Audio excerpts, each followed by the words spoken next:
Okay, right yan. Welcome po sa Rapido TV at kumusta po mga kababayan. At ito nga isang napakatapang po na isang batang Muslim at talagang binalatan po si Atras Abante o si Congressman Abante mga kababayan at tinawag pa na utak hipon ang nasabing congressman mga kababayan. Dahil nga sa ginawa po nito dyan po sa kongreso na hindi talaga nagustuhan nitong isang batang Muslim at tinawag pa nga ito na appointed son of the Kumilik mga kababayan. Kaya panoorin muna natin ang video nito at sama-sama po natin bigyan ng ating mga sariling komento.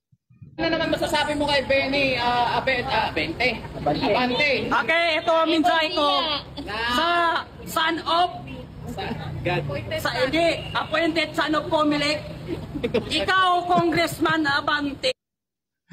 Oo nga, para mga kabayan, no? Dahil nga itong si Congressman Atras Abante ay alam pa naman natin na hindi nga ito nananalo dyan po sa kanyang distrito mga kababayan. Pero dahil nga ay sa ginawa po ng Kumilik ay nakaupo pa rin bilang isang congressman ito ngang si Atras Abante mga kababayan. Kaya tama lang naman no, na tawagin po siya nitong batang Muslim na isa pong appointed son of Kumilik mga kababayan.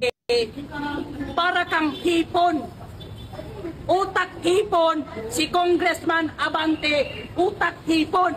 Bakit ko sinabing utak hipon? Kasi ang hipon, naghalo ang utak pati tae. Hindi niya napaghihiwalay ang tama't mali. Akalanin mo, binabaha ang Luzon. Ang palpak na flood control ay nasa Luzon. Ang iniimbestigahan niya, nasa Davao, gago. Tanga. Akalanin mo ang palpak na flood control nasa Luzon? Ang palpak na budget, eto ngayong administrasyon ni BBM.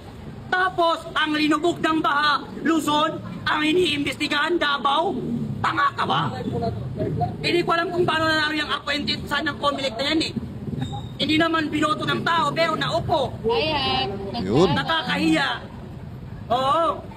Kaya yan ang mensahe ko kay Abante. Utak hipon. Nagalo ang tae pati utak. Hindi na kayang pati Tanggal oy pa ang utak. uling ang tama't mali. Yun lang. Sir, opinion mo na ayaw niyang ipatawag si Magalong doon ho sa Senate, doon sa House of Representatives. Sino? Ayaw niyang ipatawag si Mayor Magalong. Ni Abante. Ayaw nang ipatawag. Bakit kaya ayaw nang ipatawag? Kasi marami daw silang ginagawa pa. Wow! Abante, wag kang duwag! Nung mga vlogger ng DDS, pinatawag mo eh. Sabi mo ayaw mo ng fake news. Tanga ka ba? Eh yung mga loyalistang fake news, hindi mo pinapatawag. Pero pag DDS, ino-contempt nyo. Ngayon, imbestigahan yung sarili nyo at i-contempt ninyo ang mga sarili nyo. Bakit? Para kayong mga drug addict, mga kurakot. Ba't hindi papatawag? Marami daw siyang trabaho. Samantalang pag DDS vlogger, nag-post lang. Kahit nag-comment lang, pinapatawag. Ayaw daw ng fake news. Samantalang siya mismo, fake news. Yan ang dapat natin gawin. Huwag tayong magpapatakot sa kanila. Oo. Eh kung gusto nila akong kasuhan, kasuhan niyo ako. Kung gusto niyo akong ipapatay, papatay niyo ako. Wala akong pakialam, mamamatay rin naman kayo mga gago. Tama. Hindi naman kayo eh. Mauuna nga lang ako. Hindi mo makikita. Pero susunod din kayo. Okay. Thank you bro ah. Ilang taon lang susunod. So ayan po no, mga kababayan, talagang ang tapang po ng batang Muslim na ito no. At dito nga din po no, talagang tama po naman yung mga sinasabi po niya patungkol nga dito kay Congressman Atras Abante mga kababayan na ito po ay appointed son of Kumilik. Dahil nga sa nasabi ko nga ay hindi po ito nananalo dyan po sa kanyang distrito mga kababayan. Pero dahil nga sa ginawang maniobra ng Kumilik, bigla pong nakaupo bilang congressman itong si Atras Abante mga kababayan. Kaya galit na galit nga po itong batang Muslim na ito dahil nga dito kay Atras Abante. At takot pala itong si Atras Abante no kay Mayor Magalong no, Mayor ng Baguio City mga kababayan. Dahil sa alam po no ni Mayor Magalong kung ano po ang mga ginagawa po na katiwalian ng ating mga nasa kongreso mga kababayan. Kaya takot po siya na ipatawag no o umattend po ng hearing itong si Mayor Magalong, mga kababayan. So ibig sabihin, mayroon talaga silang na tinatago, mga kababayan. Dahil takot po siya, di ba? Takot po siya na humarap itong si Mayor Magalong dahil mayroon pong mga hawak na ebidensya itong si Mayor Magalong, mga kababayan, na talagang mapuruhan po itong mga buaya dyan po sa Kongreso, no? Kaya sana ay patawag po nila itong si Mayor Magalong para malaman po, no, kung ano ba talaga yung pong mga hawak na ebidensya ni Mayor Magalong.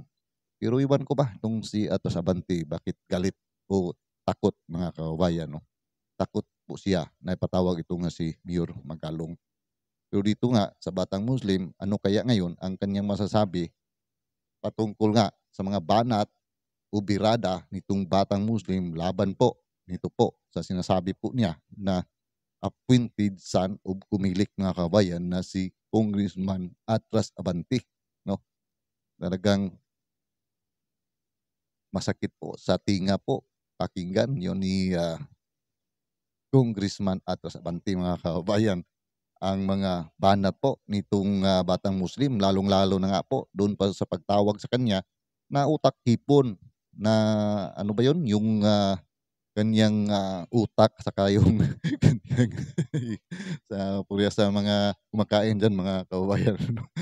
Talagang nakakasakit po pakinggan yon, mga kababayan, ano, na birada po nitong Batang Muslim na yan. Pero talagang mayroon po siyang punto, mga kababayan, no, sa kanyang mga banat po dito kay Congressman Atras Abante. Dahil nga inimbestigahan yung flood control, pero bakit yun pong Davao ang kanyang pinaimbestigahan na lumubog po, no?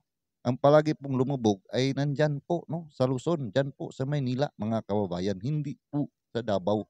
Dahil sa Davao, kung may ulan, mayroon din pong paglaki po ng tubig, pero hindi po katulad dyan po sa Maynila na ilang araw po yung tubig, no, na bago po mawala. Kung sa Maynila ay pagkatapos po ay biglang mawala na lang po yung tubig, mga kababayan. Dahil nga sa maganda po yung mga proyekto na ginagawa po dyan po sa Davao, mga kababayan. Hindi po katulad dyan po, no, sa Maynila, no, sa part ng Maynila na talagang kunting ulan lamang ay talagang babaha agad, mga kababayan. So tama po, no, ang mga sinabi po nito pong Batang Muslim na ito. At tingnan natin kung mayroon bang sagot itong si Congressman Atras Abante dito po sa banat nito pong napakatapang po na isang Batang Muslim, mga kababayan. At yun na nga ay talagang masaklap po itong tinawag po niya, no, na utak hipon itong si Congressman Atras Abante, mga kababayan. So kayo po, no, ano po yung mga komento patungkol nga dito sa mga binitawan po, no, na mga banat ni itong Batang Muslim po, mga kababayan, no? So paki-comment na lang po diyan sa ating comment section. At huwag po niyong kalimutan, mga kababayan, na i-like na rin po itong ating video para ay marami na rin po, no, ang makapanood. Lalo na nga po dito po sa isang batang napakatapang po, no, isang batang mga Muslim, mga kababayan. So hanggang dito lang po muna tayo at ako muli ay magpapasalamat sa patuloy po na pagsuporta at pagsubaybay sa aking mga ginagawa po ng mga reaction video. At sa ating mga kababayan, Luzon, Visayas at Mindanao, at sa ating mga ka-OFW, palagi lamang po tayong mag-iingat saan man po tayo naroon. At see you po sa next video ko. God bless.